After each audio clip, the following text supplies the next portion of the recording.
Hey guys, what's up? Alec back with another stock market investing video. Today we're going to talk about some nice big retail stocks.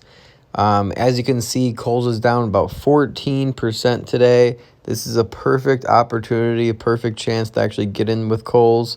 If you haven't already got in with them, this is a perfect opportunity, or to extend your position. You'll see it even just 1 week ago, they were at 23, which is very realistic for the stock. That's an easy like 10% gain right there. Just 3 months ago, it was at $28, so I think that's even very realistic, 28, and that's like a 50% gain. So pre-corona, we're talking about, it was just at, not even a year ago, just about a year ago actually, it was at $60 a share, 3 times what it is now. So realistically speaking, after corona, you'll see around April, May, June, that was 2 months ago, June, July, August. So June 8th, it was just at $28 a share, which I think is very, very realistic, guys. If you guys go down a little bit, you'll see that this is like the one stock I'm down a little bit on here, about $87. But whenever I'm down on a stock, I love to actually just put more money into the same stock because, I got it at average cost about $23, $24 almost, and I thought it was even a good valuation even at that point in time. So if I thought it was good evaluation at $23, why would I not be buying at $20 a share? It's just free money at that point because this is easily a $28 stock. So let's scroll down, look at a little bit more. PE ratio $46, which is pretty high. Dividend yield of 11%. Market cap $3.1 billion. So you'll even see right here, this is a pretty good article. Retail stocks are falling despite blockbuster performances and profits. Why the market doesn't trust the numbers.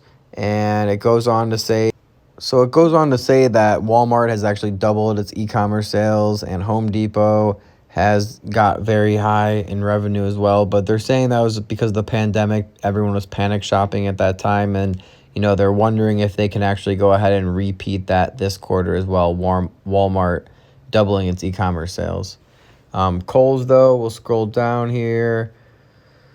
Where was it? All right. Kohls is slightly a different story. Department stores have been suffering for years, and the pandemic has only accelerated their loss of the market shares to online rivals. It does not help that the company has numerous stores, places such as Texas and California, that have been hit hard with COVID this summer.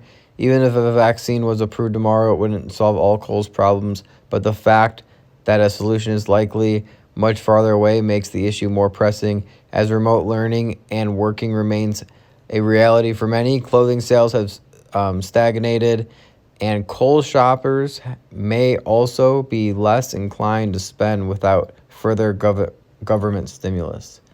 So that means, if we do see another unemployment boost here to the economy and stimulus checks, that's really good news for retails.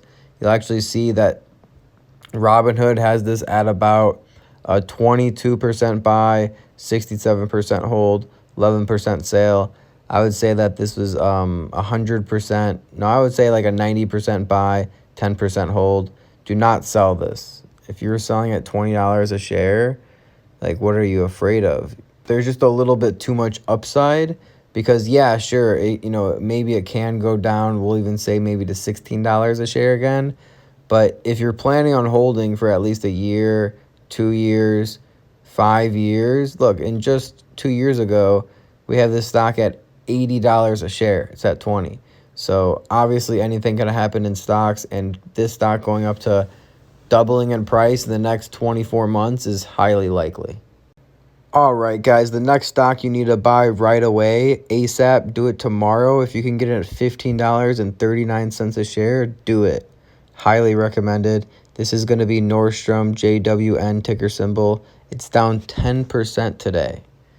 Now, you'll actually see that I got in at about $15.41. So if we go ahead and look at its 1 month chart, it's up 2%.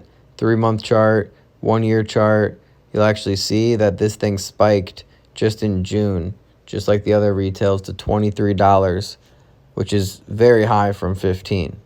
That's a huge difference. You're looking at about 40% gain approximately. So as far as Nordstrom's concerned, I own about $470 worth. It's 2% of my portfolio. What you'll see is it has a dividend yield of about 8.6%, market cap of 2.4, has a 52-week high of $43, 52-week low of $12. Why Nordstrom Rack is trading higher today? That's an old post. It's only a 14% buy, 68% hold, 18% sale. That's just what Robinhood rates it, so it's not too important. But Nordstrom is overcoming weaknesses in customer traffic. Malls with strong e-commerce sales of about $5 billion in sales, 33% of its total in 2019, which is huge. And that's in 2019. I'm sure it has even twice as much in 2020 because of the whole pandemic. I'm sure it did about $10 billion in sales. So as you can see, they have it at a 14% buy. But if you scroll down, Robinhood also has this at a fair valuation of $34. The stock is $15 right now. So it's saying a fair valuation is double the price. And right now you can see, they're a little bit below earnings last quarter. As soon as quarter two earnings come out for retail, that's going to be huge because I think they can actually pass up a little bit on earnings too because of the e-commerce and everything's online right now.